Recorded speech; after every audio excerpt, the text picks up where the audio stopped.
Hey guys, gold is currently trading near 4360, showing strong bullish momentum after bouncing sharply from 4120 to 4150 demand zone. This rebound reflects renewed investor confidence as the US dollar weakness and traders anticipate more dominant signals from the Federal Reserves.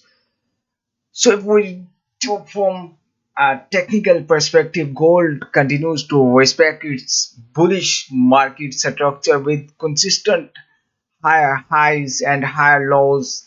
The most recent 4-hour chart highlights a clear order block around 4120, which acts as a strong institutional demand zone, and buyers stepped in aggressively from the level, pushing prices toward the upper resistance zone near 4360 to 4400.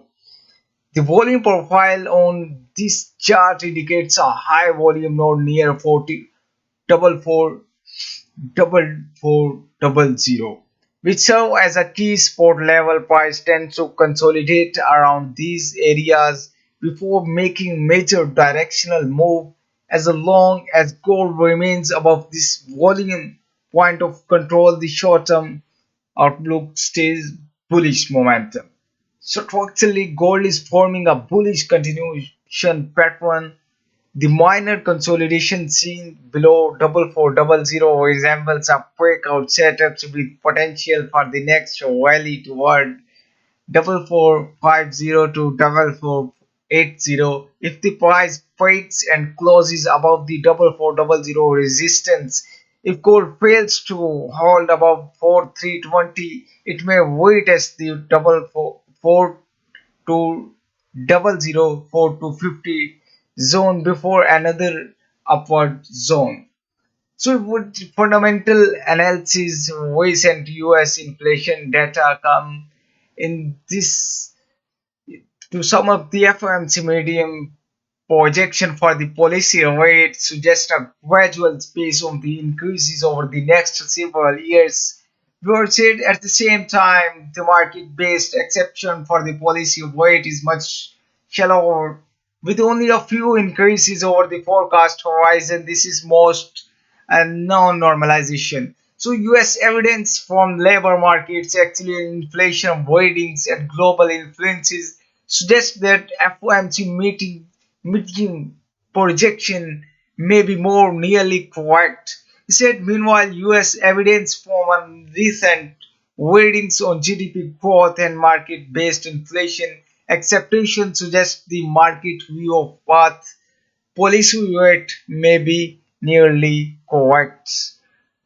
So, lower interest rate typically weaken the US dollar, DXY, 2 yearly yields, boosting Europe, Eastern Europe, and the Middle East continue to sustain safe haven demand. Another critical factor is central bank gold buying, which remains cost more buying. Central banks added a net 19 trillion to global reserve in August. So the National Bank of Kazakhstan was the largest gold buyer in the month, while the National Bank of Bulgaria and the Central Reserve Bank of EI Salvador also joined the list of buyers. The National Bank of Poland, the largest purchasers, confirmed its commitment to gold by increasing the target shares. According to recent IMF data, several countries US fuel uncertainty and dollar fluctuations.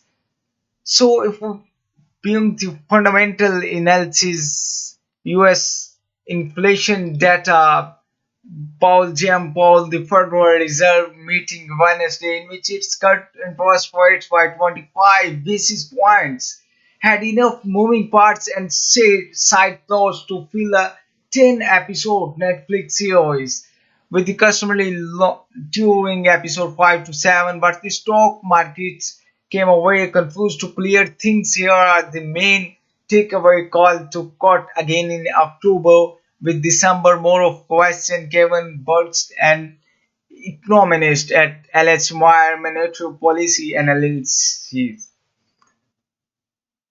So in conclusion, the next move for gold will depend on its ability to break the 4400 level. So if the markets break out this level, a successful breakout could drive price toward 4480 movements in our markets. 4480 to 4520, while rejection might trigger a short-term correction toward 420, 4 to 50 to 4300. Before the next bullish wave, overall both technical and fundamental indicators currently favor the bulls in the medium term. So what do you think?